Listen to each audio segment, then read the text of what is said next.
right, you're on part 8 of a multi-part conversation, a larger conversation that I'll link to above. I highly recommend watching the whole thing. But we've gone through in this series each step in our interview process and the philosophy and the thought process behind each individual step.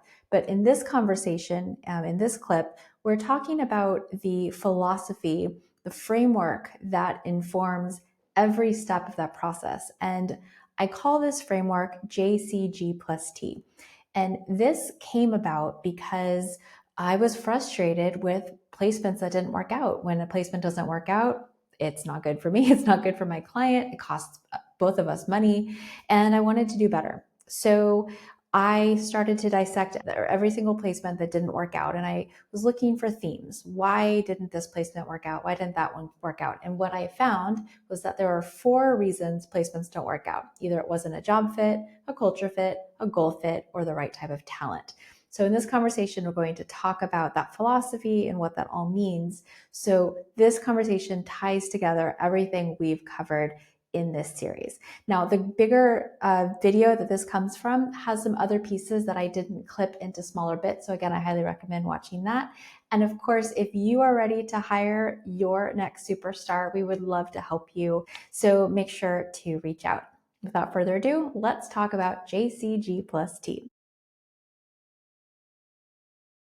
I want to talk about JCG+T and what the heck that means. Talk about what that framework means for you and how you talk about it with clients. Yeah. So it's one of those things, like most of the time, when I'm having this framework for clients, some people just come in and they're like, I just need somebody to do these 5 things, right? And then they start building out into, but I also need X, Y, Z, right? And some of that's very soft skills, some of that is hard skills, and some of that is personality, and some of that is mindset. So we have to really hone in on what the core values of that business are and what that job entails so that we understand who we're looking for. Are they a job fit? Do they have the skills and the experience necessary that we can reasonably believe, or through verifying references or activities, that they can perform those tasks, right? Mm-hmm. So that is usually the step 1. That's what we're looking for. The culture fit is, tell me about your office and your environment.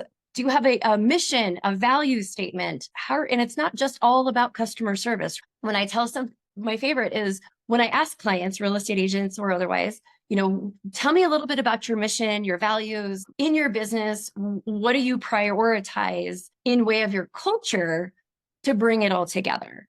And sometimes the first thing I hear is customer service. And while we know that's true, we have to dive a little bit deeper. I understand you're going to provide your clientele with the highest level of service possible, because that is the role that you've taken on to help them navigate the rocky road ahead that they might have, right? But within your own organization, are we talking about integrity? Are we talking about communication? Are we talking about, is it okay to make mistakes? Yes, it's okay to make mistakes, but this is how we need to handle mistakes. So laying out those expectations to create a cohesive environment is what I'm looking for, so that I understand what somebody might be walking into. And I also understand what you're trying to build, right? On the back end, you want to work with like-minded individuals. So I tend to get a lot of information up front about the culture and environment of the office, because I want to build that into the job ad. And I want to build that into the questions that I'm asking candidates to make sure we're all in alignment, so that it's not necessarily checking it off the box, but in a way it is. We're checking it off the box to make sure that, for example, I'm not going to put a very quiet, reserved individual in a very noisy, loud real estate office where, let's say, you're in more of a bullpen environment. Those are 2 conflicting types of personalities that would find that acceptable. So those are the types of things that we're trying to get to the bottom of in that instance. Perfect. So we've talked about job fit, which is, do they have the skills, experience, trying to do the job? Do the hours work? Do the logistics of the job, like commute, do that type of thing? That's usually what people think about. That's that checklist of, do they match the job description? Then now we've talked about culture. So J is job fit, C is culture. Culture is values. What does it feel like to work here? What do we all believe in? What's the experience going to be like? Then we get into goals. How do you talk about goals with a client? Sure. So I talk about goals. I ask them kind of like all the normal questions, right? Like, How many transactions are we closing? How do you measure your business? Is it in transaction count or sales volume? Because we want to be speaking the same language. But then we're looking at like, what is the goal right now? What is it exactly right now that you need assistance with that would change your business and your life, giving you that time back, right? That we could find somebody else to handle for you who will love that activity. And so we're talking about the here and now. We're talking about, down the road, let's say a year, and we're talking about long-term goals. What are you trying to set yourself up for in the future? What are your goals? Do you want to be, are you okay a single agent team and that's where you would like to stay and that's what feels good to you? Or are you trying to build something out?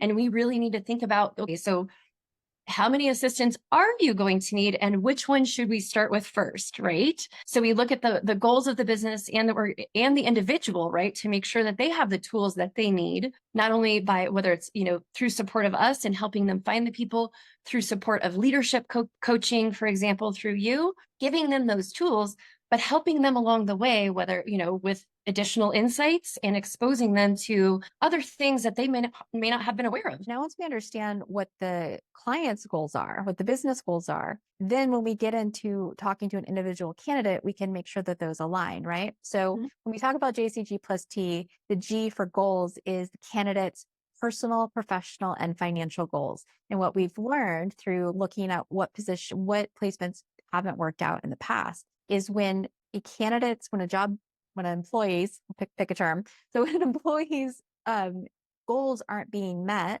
then they're going to self-select out and find another job.